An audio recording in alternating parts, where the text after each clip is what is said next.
जमत नाही तर प्यायला कशाला पाहिजे एवढी? आता मालकांची मर्जी नाही कशी मानायची. आणि रात्री ना झोपेत सारखे बडबडत होतात. मी तुमच्या उशाशी बसून होते, सारखं हिंदीतून बोलत होता. आपल्याला तर काहीच आठवत नाही. काही आठवत नाही? अहो माझा हात धरून मला सारखं ओढत होतात आणि हेमा मालिनी असं म्हणत होतात. शक्यच नाही. किती दारू प्यालो तरी तुला हे मामाने म्हणणं शक्यच नाही. फार तर फार मनोरमा म्हणे. कळलं, द्या तू करून. आणि काय हो, ते खरं आहे का? अगदी खरं आहे. काल मी खूप प्यालो होतो. अहो ते नाही, ताई साहेब घटस्फोट घेतायत हे खरं आहे का? खरंय. अहो काय वाईट आहे सुभानराव? मी नाही सकाळी केलाय सॉलिसिटर साहेबांकडे कागदपत्र. अहो पण सुभानराव मध्ये वाईट काय आहे? थोडा तापट स्वभाव आहे. नवऱ्याने नवऱ्यासारखं नको का वागायला?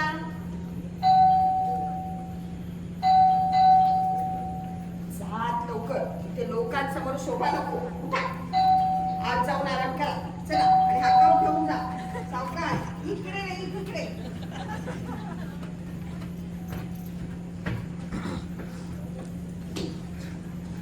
या.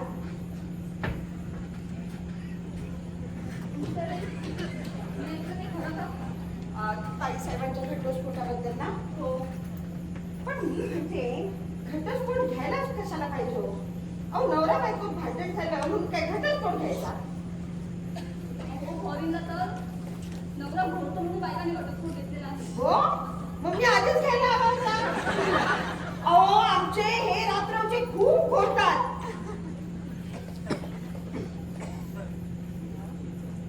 गेले कुठे रुणींची? गेले, आज आराम करतायत. आणि प्रिया कुठे गेली आहे? ते आहेत आज. सांगून गेली आहे का कुठे जाते ते? नाही, कुठे गेले ते सांगून नाही गेले. ताई साहेब चालले असतील.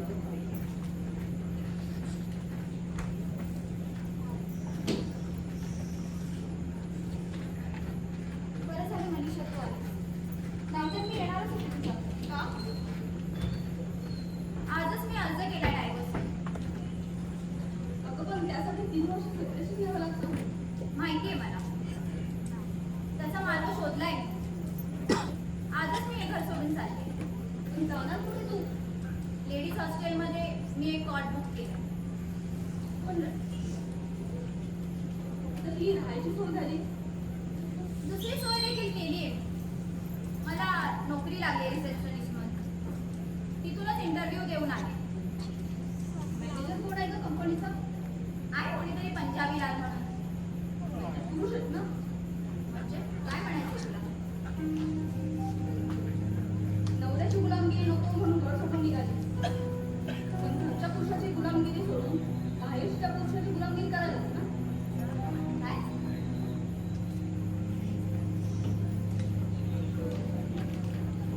अगं 8 तास नोकरी केली की झालं, पगार घेतला की संपलं. कबूल. पण तुझ्या बॉसचं बोलणं तुला ऐकून घ्यावंच लागेल. त्याचं रागावून तुला सहन करावंच लागेल. आणि कधी उशीर झाला तर एक्सप्लेनेशन पण द्यावंच लागेल. आणि एवढंच नाही तर ऑफिसमध्ये येणाऱ्या जाणाऱ्या प्रत्येक पुरुषाकडे पाहून फोटो हसावंच लागेल. मनीषा, तात्पर्य काय? जगाच्या पाठीवर कुठेही गेलीस तरी पुरुषाशिवाय पर्याय नाही. त्यापेक्षा नवरा काय वाईट आहे? अगं वेळप्रसंगी आपल्या रक्षणासाठी तरी उभा राहतो. रक्षणासाठी की मारण्यासाठी? नाही प्रिया. अगं तू समजतेस तेवढं तुला नवरा मिळतंय ना? खरंच नाही. त्या दिवशी तुझा हात पाजला होता जेवण करताना. तू वर गेल्यानंतर डॉक्टरला बोलवायची धावपळ त्यांनीच केली.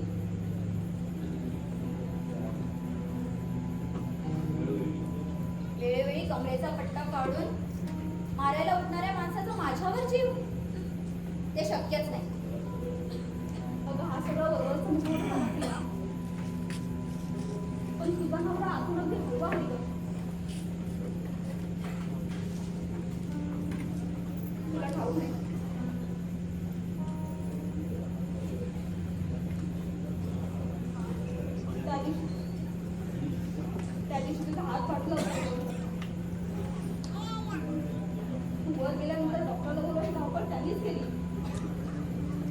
ते शक्यच नाही. विचार ना त्या बाईला.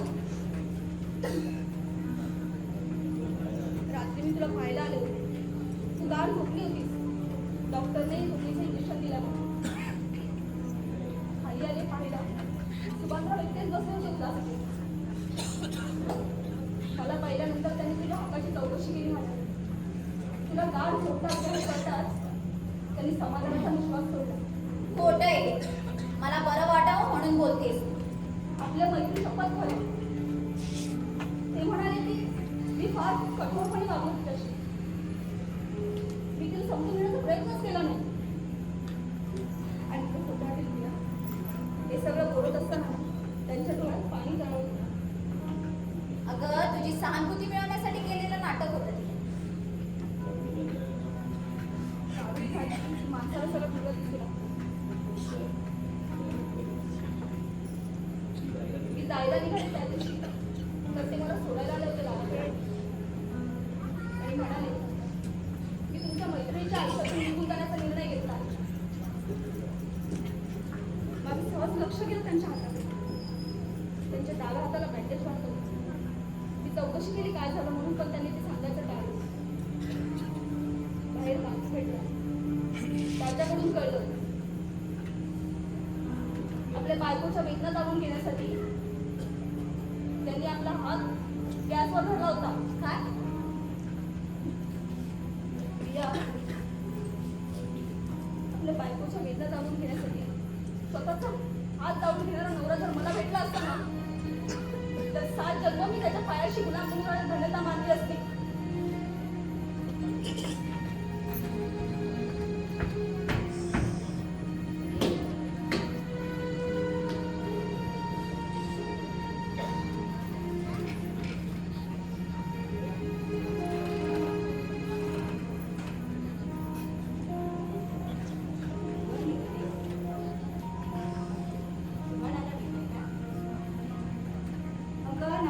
किती मी मांडले तरी शेवटी एक होते. वर गेलेलं शिवाला निरोप घ्यायला आधी तुम्ही निघाला. निघायला गावावरून तार आली. सुभानाच्या वडिलांची तब्येत बिघडली. सुभान पण येणार आहे संध्याकाळच्या एसटीला. त्याचं काहीतरी काम आहे. तुम्ही आहे त्याच्याबरोबर. आवडेल तुला आमचं गाव. नाही आता फार उशीर झाला. हातात पडलेलं फुल पुन्हा डाळीला चिकटवलं नाहीये.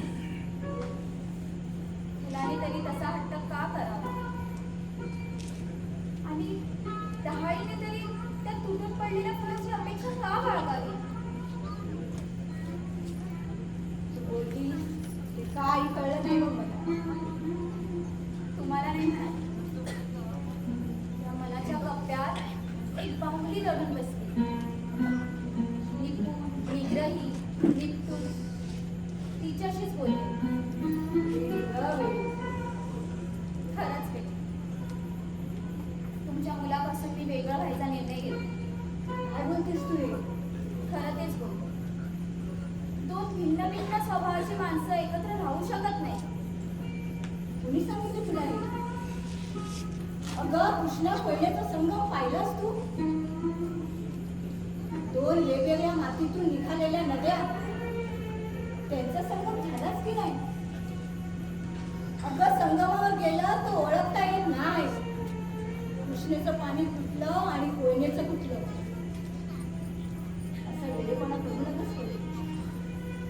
आमचा पोरगा हाय आडमोठा पण मनानं सरळ आहे. निघताना सुभानाच्या वडिलांना म्हणलं होतं की येताना सुनबाईला घेऊन ये. पण तू तर वेगळं व्हायला निघालीस. माझा नाईलाज होता. सुरुवातीला आमचं दोघांचं मी बघ असं पटत नव्हतं. पण कवा एकमेकात जीव गुंतला काही कळलं नाही बघ. अगं 4-8 दिवस कुठे माहिती जायला निघाली तर कावरा वावरायचा माझा म्हातारा. म्हातारा अगं तुझा सासरा ग. गमतीनं कवा तरी मी म्हणते काय म्हातारी बुवा. मग कसं म्हणतात कसे, आली माझी तरुणीसाठी कारभारी. तुम्ही असं बोलता या वयात? मग अगं लोणचं उचका कवा लागतं, मुरल्यानंतरच ना. संसाराचं पण असंच आहे बघून. त्यात मुलं बाळ झाली की बाईसाठी त्यातच गुटमट राहते. माझं म्हणणं पटलं असतं तुला. आम्ही काय दोन पिकलेली पाणी गळून पडू एखाद्या दिवशी. तुम्ही असं का म्हणता? त्याआधी हौस होती, सुनमुख पाहायची, नातवाला मांडीवर खेळवायची. 3 सुना 10-12 मुलं अंगावर खेळून हौस नाही भागली वाटतं तुमची? ही सुना आणि 10-12 मुलं मी सांगितलं तुला. तुमच्या मुलाने. अगं वेडी का कोणी तू. मग प्रत्येक वेळी पहिल्या बायकोला अशी लात मारली, दुसरीचे प्राईड प्लास्टर मध्ये टाकले, तिसरीला 4 वर्षात 6 मुलं झाली, असं का सांगतात ते?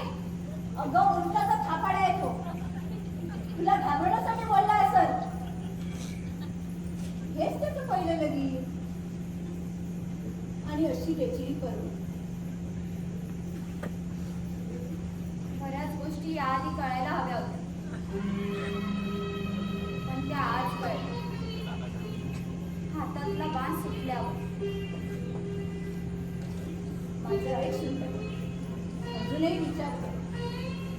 अगं लगीन म्हणजे जन्माचा करार. पत्राला बांधलेल्या गाठी जोडायला वेळ लागतो, जोडायला नाही लागत. पण आमचं लग्न तर रजिस्टर पद्धतीने झालंय. ते कुणाच्या तरी पुढे सह्या करणार ना. ते काय लगीन. अगं तुझं लगीन देवा ब्राह्मणाच्या साक्षीनं झालं असतं. होमाभोवती पत्राला बांधलेली गाठ सांभाळत नवऱ्या संघ फेऱ्या घेतले असते. 7 पावलं नवऱ्या संघ चालली असतीस तर वेगळा व्हायचा निर्णय घेतलाच नसतास तू. या म्हातारीचं म्हणणं पटेल तुला. कधी हो फार उशीर झालेला नसू दे एवढीच इच्छा.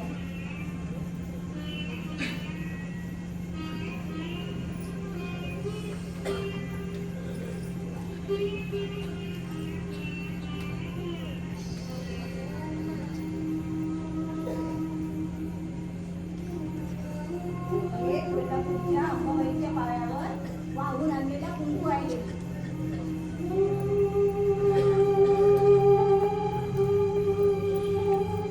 वाया नाही जायचं. हा करता तसा जपून ठेव.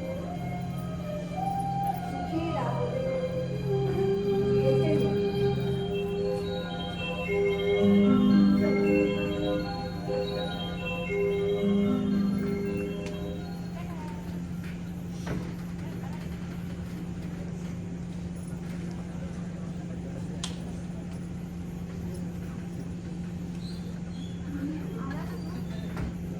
शाळेकाळी तुझ्या मनासारखं झालं.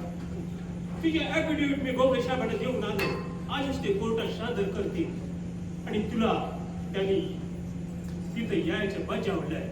मला यावंच लागेल का कोर्टात? वा तर त्यांनी बजावलंय तसं. आज तुला वेगळे होण्याचा हुकूम बजावून देणार आहे.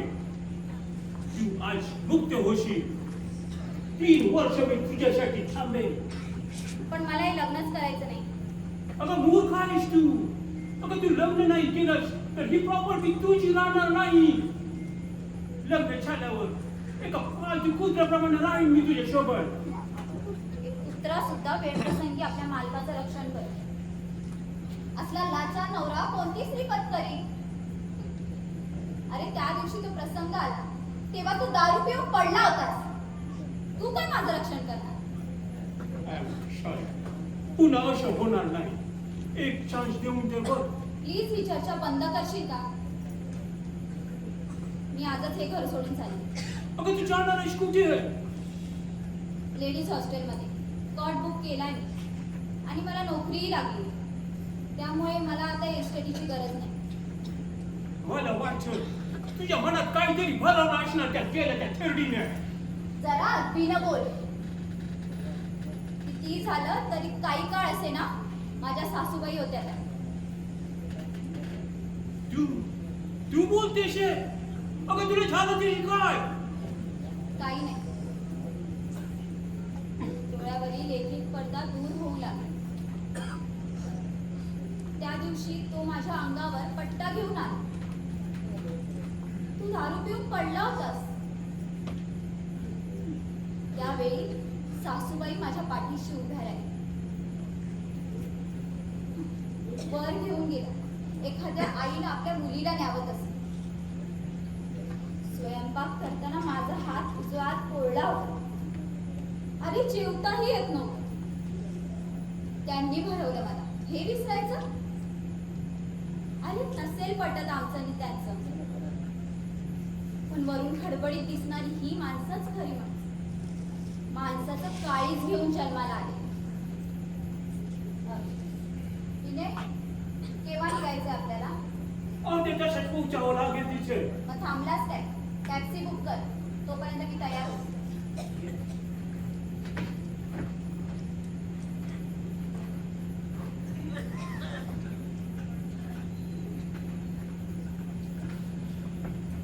तुमच्या आई सांगत होत्या की तुम्ही गावी परत निघालात म्हणून. हो काय नसेल. का? काढलेले पैसे संपले की या घरावर डिग्री येणार म्हणून? हा बंगला मी घाण ठेवला नाही. हो. ही बंगल्याची कागद. हा बंगला मी तुमच्या नावावर केलाय. काय तुम्हाला घटस्फोट मिळाल्यानंतर तो धर्मदाय होतो. पण असं का केलं तुम्ही? स्वतःची बायको भरून बसल्या नवऱ्यानं परत स्त्रीला आवाज करायचा असतं. आणि ही दया म्हणून आहे तर तुम्हाला तुमची इस्टेट मला तुमच्या स्वाधीन करायची होतं. हे पासबुक आहे. यावर तुमच्या नावावर 69,99,900 रुपये आहे. पण ते काढले तरी कशाला होते तुम्ही काय? हो मला ठाऊक होतं की तात्पुरता नवरा आहे इस्टेटीचा. कधी ना कधी तरी मला जावं लागणार होतं. एक नवरा म्हणून ही इस्टेट मी तुमच्या स्वाधीन केली आहे.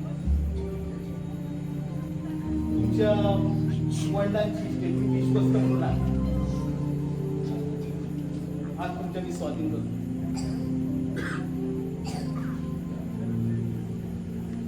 या बंगल्याच्या चाव्या आहेत आणि हे गाडीची. एक विचारू? विचारा. तुम्ही 1 महिना ओबेरॉय शेल्टन मध्ये राहिलात ते कसं? हो मी हॉटेलमध्ये नव्हतो. मी गावी गेलो होतो. शेतीची कामं पाहिजे आणि मी मगाशी सगळं ऐकलंय. हे ऍटिट्यूड आहे. त्यामध्ये मी सगळं लिहिलंय की दारू पितो, बायकोची छळ करतो आणि माझ्यापासून बायकोला म्हणून होणार नाही. असं खोटं का लिहिलं तुम्ही? हो तुम्हाला लवकरात लवकर घटस्फोट मिळावा, तुमच्या मनासारखा नवरा मिळावा आणि तुमचा संसार सुखाने चालावा म्हणून. आणि हो मग अशी मी सगळं ऐकलंय. हो इथून तुम्हाला जायची काही गरज मी जाईन. मला इथे राहायची इच्छा नाही. त्या इस्टेटीच्या मोहाने चांगलेच हात पोळलेत माझे. मी स्वतःचं पालन पोषण करेन. पण ही इस्टेट मला तुमच्याकडनं भीक म्हणून नको. हो ही भीक नाही. हो फक्त ज्याचं त्याला परत एवढं. मला ठाऊक आहे तुमचा राग आहे माझा. हो खूप छळलं मी तुला, पशुसारखा वागलो. हो पण हे तुमच्या हितासाठी होतं. स्त्रीचं तुम्हाला कर्तव्य कळावं म्हणून आणि गोखले साहेब आणि देशमुख साहेबांच्या सांगण्यावर. गोखले साहेब आणि अंकलचा इथे काय संबंध? हो त्यांच्या सांगण्यावरून तर मी हे नाटक केलं. म्हणजे अहो तुम्ही जे समजताय तो मी नव्हे. अहो तो सुभानराव त्याच दिवशी फासावर गेला की. काय? हो मी देशमुख साहेबांच्या मित्राचा मुलगा. माझं नाव पण सुभानरावच आहे आणि याच नावाचा फायदा घ्यायचा ठरवलं त्याने. म्हणजे तुम्ही सगळे खोटेपणाला वागलात माझ्याशी. व त्याबद्दल मी तुमची क्षमा मागतो. पण बाकी सगळ्या गोष्टी खोट्या असल्या तरी ते लग्न खरं होतं. विनय आला वाटतं मला घेऊन जायला. कागदपत्र ह्या चाव्या तुम्ही अंकलकडे द्या. मला त्याचा मोह नाही. निघते मी. कोर्टात जायला उशीर होतो. आणि तो हात एका चांगल्या डॉक्टरला दाखवून द्या. घाईघाई करू नका.